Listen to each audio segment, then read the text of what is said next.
ఎంఎస్కి సంబంధించిన లక్షణాలు కనబడుతున్నాయంటే ఒకసారి క్లినికల్ ఎగ్జామినేషన్ చూసుకున్న తర్వాత మీకు ఆఫర్ చేసే రకరకాల ఇన్వెస్టిగేషన్స్ని బట్టి జబ్బుని నిర్ధారణ చేసుకుంటాం.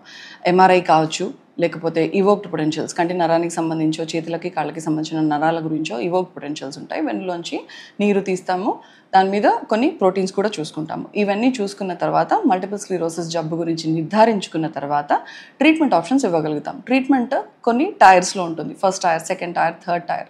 అలా జబ్బు ఎంత అగ్రెసివ్గా ఉందో, ఎంత యాక్టివ్గా ఉందో దాన్ని బట్టి ట్రీట్మెంట్ డిసైడ్ చేసుకుంటాం. అందరికీ ఒకటే లైన్ ఆఫ్ ట్రీట్మెంట్ ఉండదు, ఇండివిజువలైజ్ చేయాల్సి వస్తుంది. హయ్యర్ డిసీజ్ యాక్టివిటీ ఉన్న వాళ్ళకి అగ్రెసివ్ ట్రీట్మెంట్తోనే స్టార్ట్ చేసుకుంటాం. దీంతోపాటు కొన్ని కేసెస్లో చాలా సివియర్ డిసీజ్, మల్టిపుల్ రిలాప్సెస్, మామూలు మందులు పనిచేయట్లేదు అన్న కేసెస్కి stem cell transplant, hematopoietic stem cell transplant కూడా ఆఫర్ చేసే అవకాశం ఉంటుంది.